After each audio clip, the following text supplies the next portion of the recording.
What is going on, ladies and gentlemen? Welcome back to Auto Auction Rebuilds. Today we're back with my 1988 Chevy Cavalier Z24. You guys blew up the last video of this car, so I decided it's time to make another video. Today, we're going to try to clean up under the hood. I got a phone call from the previous owner that knows the entire history of the car.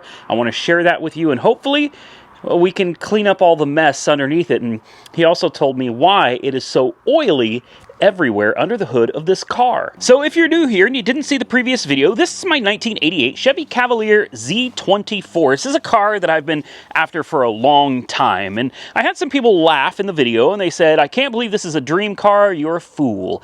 What a loser." I literally had people say that. How mean to say to somebody about a car that's a dream car of theirs. Well, listen, I understand this is no Ferrari or Lamborghini or McLaren. I get it, guys, but my passion is not those types of vehicles. I come from a different walk of life where I could have never imagined being able to afford something like that, and truthfully, I still can't afford something like that today. But these are the cars that I grew up around. These are the cars that I remember seeing as a kid. And for some reason, I'm kind of addicted to buying these old vehicles. In case you can't tell, I have lots of vehicles from the 80s and the 90s on my property, and I have even more coming because now that I'm grown and I'm in a better place financially, I can actually afford to buy the cars that I always wanted as a younger person, a teenager. Never mind. We won't even talk about that one. Anyway, today's video is about the Cavalier Z24 because we noticed in the first video there's oil everywhere. I mean, absolutely everywhere. I gave $3,000 for this car. In my opinion, it's a great price. It's got 114,000 miles on it, and unfortunately, under the hood, it looks like it has 250,000 miles. This is unusually filthy. I mean, take a look at the grease and the grime that is everywhere. It covers everything. Well, it's very interesting because I got a phone call from a guy that said, "Hey, that used to be my car, and I want to tell you a little bit about it." And I said, "Wow, yes, I would love to hear any history you have on the car." And here's what he told me. He bought the car 3 years ago. It had been sitting in a barn. I suspected as much when I saw it. I said, "I think this car sat for years and years," and it did. It was originally owned by a professor. The professor sold it to a college student of his, which happens to be the people that originally sold this to the guy that owned it before me. So she bought the car from her professor, and she used it for years. She enjoyed it, and then they decided to have a family. They lived on a farm. The car was not big enough for a family, obviously. It's kind of small, especially with 2 doors. So they parked it. They didn't sell it. They parked it in their garage or in a barn, and it sat in that barn for many years until they finally decided, hey, it's time to let it go. Well, the gentleman that I bought it from purchased it from those farmers, and he did all the work to bring it back to life, and he bought a bunch of the parts that are in the trunk, and he said he loved the car. But then something happened. He had a family. This was not his only car, obviously. This is not his only car. This is just kind of like me. It's kind of a passion of his. So he bought the car because he always wanted one, and he thought this one looked amazing for the age. So he bought it, and he told me the rest of the story, like all of the grease under the hood. By the way, he said the interior of this car, this is how it was when he got it. He said it looked this perfect when he bought it. The paint as well. He said it's just absolutely beautiful. But all of this grease and grime, this is all here for a reason. In the northern states, back in the day, I don't think they do this anymore. They probably should, though. This is rust prevention. They used to take oil, literally oil. They would get the car in the air. He said the underside is coated with it as well. They would take oil and spray it everywhere. I mean, greasy, nasty oil. They sprayed everything down everywhere in all the nooks and crannies. The frame, everything got sprayed with oil. And it is an amazing rust prevention. This car is a northern car. Salt. Heavy salt. It is nothing short of a miracle that this car looks this good. It doesn't have any rust holes, not even pinholes, nothing. and that's thanks to the rust prevention that they use. Unfortunately, the negative side effect of this rust prevention is it looks really bad. It looks really, really bad. The gentleman that bought it had to do a little bit of work, obviously a little bit of fuel system work. He put a couple calipers, I think, on it, and he had to replace the power steering line. Other than that, though, he said the car was absolutely great, with the exception that sometimes after it got warm, the car would just not start again. You could drive it, it would be great, and then you shut the car off, you come back out to start, and it didn't want to run again. As soon as the car cooled down, it'd fire right back up. He never got around to really diagnosing what it could be. He had a lot of people tell him that it could be this, it could be that, or the other. Well, I think I know what it is. It sounds like a control module. It's a classic problem with these, not just GMs, like pretty much anything from the 80s and 90s. The control modules would get hot. After they heated up, well, the circuit would break, and then they wouldn't run anymore. Until they cooled off, the circuit was reconnected again, and you could fire them up and they'd run again until you got them hot. And then you needed to start them up. For whatever reason, they would continue running on down the road, even after they warmed up. It was typically, when you try to restart it, they just wouldn't start. So we have a spare control module in the trunk. I'm not going to replace it yet, though, because I haven't had any of those symptoms. I have not daily driven this car like I intended to. I spent some time daily driving the LX 5.0. I spent several days daily driving the 73 Mustang. So I have not had an opportunity to daily drive this one yet, so I'll figure it out as we go, and of course we'll make a video along the way. Today, though, my main goal is to get this car clean. I want to use my favorite product, Super Clean. Shout out to the sponsor of today's video. Can you guess? The stuff in the purple bottle. Super Clean. Great product. It works great. I'm going to show you how well it works, because we're not going to do anything other than spray this stuff on, and I know you guys are already cringing. You're not supposed to spray down an engine. Guys, I've had a ton of these vehicles with these engines. I've never had a problem spraying them down, and I'm going to spray it down first with Super Clean, then I'm going to hit it with a pressure washer. We're going to clean up under the engine bay. I'm going to try my best to get up under as much as I can under there. Then we're going to take it on the lift. We're going to get underneath it, and we're going to see if there's any hidden rust that we obviously can't see from here up under the car. Let's start with spraying the Super Clean, and then we'll spray it off. Now, this stuff is super easy to use, guys. Simply turn it on and spray liberally. I mean, you should, I'll be upfront with you, you should avoid spraying electronics, right? Like the alternator, try not to spray that. Anything electronic you want to avoid spraying. Get a little more on that alternator there. And that fan back there, too. Definitely want to spray some more on that. Just avoid electronics as much as possible. All right, and then you shouldn't have any problems. And I'm telling you, by the time we're done with this engine bay is going to look brand spanking new. Well, I'm not going to lie, guys, that was a bit time consuming. This took a long time. I probably spent a good 30, maybe 45 minutes cleaning everything up from under this hood. And I even had to do some agitating, and even then I couldn't get it all out. And the reason why is I found this isn't just like an oil.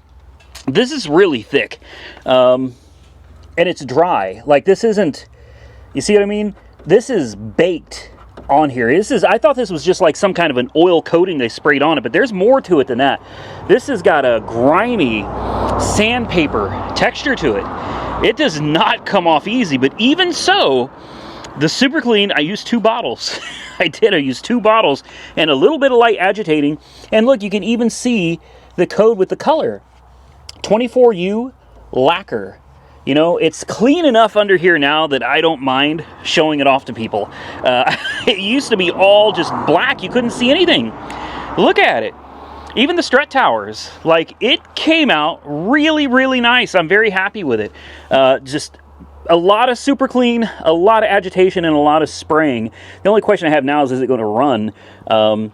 It looks so much better. Unfortunately, I was not able to get to the undercarriage. I just don't have time today. Well, for me, today's the 18th, and I'm leaving for vacation, like, here in just a little bit. I'm trying to get this video done for you guys before I leave. So my question is, after spraying the engine multiple times, is it going to run? Oh boy.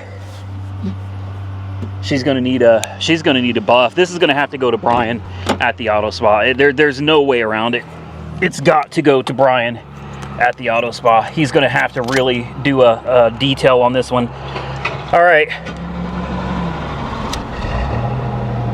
It has not run in days, guys, so that's probably why there was a slight delay on startup. The answer is she runs, and I told you she would. You guys didn't believe me. You thought that it was done for. See, my water is so hard out here, man.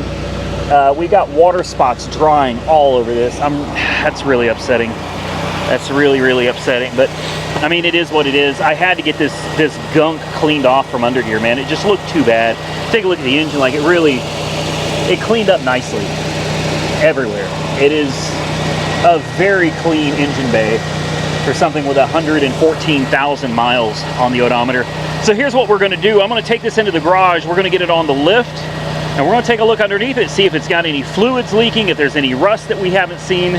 So let's get on to that. But first, why don't we just carry it up and down the road real quick? Just real fast to help dry off everything. Am I going to run into the ditch? Am I going to run into it? I hope not. I can never remember where that silly ditch is. There we go. We'll just take it up the street real quick. We're not going on like a 5-mile drive or anything, guys. I just want to run it down the road, get it dried off a little bit before I take it into the shop, put it on the lift. As you can see, gauges, everything's good. No problems, no warning lights. There we go. Just gonna take it around the block, and then we're gonna run it into the shop, get it on the old lift, take a peek underneath and see if she's hiding any secrets. Well, that 2.8, man, it's not fast, you know. Obviously, it's just a little 2.8, like, I don't know, 180 horsepower or something like that. But I mean, it's a torquey little thing. It is. It's torquey. I got to be careful, man, or someone's gonna come out and throw rocks at me, you know, for driving down the neighborhood. Anyway, let's get it in the shop, guys. Let's take a peek underneath. All right, we got her in the air on the lift. Time to look underneath it and see what secrets this old girl is hiding. I'm going to tell you right now, my initial impressions, it actually looks really good. I really thought we were going to find some rust hiding under here. Let's dip under and take a closer peek, shall we? No. I mean, here's your frame rails, or, well, unibody rails, you know what I mean? They look to be in solid shape. Look at this. This is a entire life northern car, guys. Its whole life this car has been in the north. And take a look at it. I mean, you're going to find a little bit of rust here. But that's nothing. A car this old with 100,000 miles would normally be rusted completely out. There'd be nothing left. There's barely any rust under here at all. These are airbags. You can see they installed a couple of them. Helper springs, kind of, I guess. Old school way of doing it. And they've run the air lines through zip ties across here, and it looks like they go into the trunk in this corner so you can air them up. And I guess it just gives the springs a little bit of help, helps hold them up just a little bit. Probably gives the car a much better ride. Sway bars look good in the back. Even up here, nothing. Somebody did some fuel system work. We already talked about that. I knew about that. It's I can't believe this. I'm serious. I've seen South Main Auto Repair. His videos, good Lord. I mean, guy's an absolute brilliant YouTuber, man. Much respect for him. I've seen him work on stuff from the north and the northeast. Everything breaks. Everything is literally covered in rust. Look at the pinch welds. And look at these braces. Like, nothing. There's nothing here. A little bit of rust right here between the gas tank and the strap. But I mean, whoever did this rust proofing, they did a great job. I'm probably going to leave this under here. I was going to take this to the auto spa and have Brian get it all off. I don't think I'm going to. This has done such a good job protecting this car all of these years. I think I'd be doing it a disservice. I know I just did it under the hood. That's different. I want to be able to pop the hood and the hood look respectable. All right. But the undercarriage of the car, nobody's ever going to see this, and this stuff has done an amazing job. There is a little bit of rust in here. All right, cradle bolts. That's no big deal. That's honestly minimal rust, guys. Here's another one right here. Minimal rust. That's for the control arms. You could still bust those bolts loose. You may want to heat this one up, put some penetrating oil on both of them, but I mean, these will come off. Absolutely.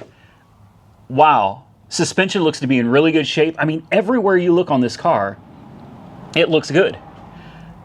The transmission, I mean, there's a light coating of, I don't want to call it oil, it doesn't look like it's oil, but maybe it's some of this residue stuff, or maybe it's from a seeping valve cover gasket at some point. I don't know, but I mean, everything up here, look up there, guys. Everything on this car, just, it looks so good. Suspension, everything. The only thing, and he told me about this, is this hose. So any of you guys that are, you know, kind of Cavalier experts, maybe tell me what these lines run to. He told me, if I remember correctly, these are power steering lines, and it leaked all the power steering fluid out of it. So he had a guy that ran this hose, or no. Okay, so this hose was already looped when he got the car, but the hose had broken and was leaking all the power steering fluid out. So he had a mechanic put on a new hose. So I don't think this is stock. It's just a loop. This hose is simply looped from one line back to the other. Why would power steering fluid be running back? Did there used to be some kind of a cooler or something back here? I don't really understand that. But I'm certain he said that was power steering fluid, and he said he didn't understand it either because that's not factory. But I mean, clearly the lines are designed to run this direction, and then they're just looped back around. Unless, could that be a fuel return line? Could it? See, look, there are brackets up here, guys. Take a look at this. There's screw holes. Here's more. Right? Something used to be attached, and it used to go right there. And then I assume it would run up to the fuel tank. But it looks like everything on the fuel tank still has hoses and lines. In fact, the fuel lines run down this side. You can clearly see all the fuel lines and the evap lines running down this side. So I am very confused as to what those hoses are. Okay, could it be brake lines? Could it be? No, I see the brake lines up top. Yeah, I'm lost. I'm legitimately lost. I'm confused. I don't know what those go to. So if anybody has any idea, see, there's the brake lines there. They run over here and runs up and over, and there's a hose. Oh, this is an electric. I'm losing my mind because I'm freaking out right now. This is your e-brake cable. All right, but there's a hose right here. Looks like it goes to the brake lines. There's a hose right here for the brake lines. I'm totally lost. Somebody just help me out if you have any idea what that goes to. He told me it was power steering, and I do believe that's probably what it is. I just don't understand why power steering lines would be running all the way back here like this. Somebody put a drain in for the transmission, which is honestly really nice. Those things typically leak, but it doesn't look like this one's leaking at all. This one has never left a drop of anything anywhere. So this is really nice because when you want to service your transmission, these things usually make a big mess.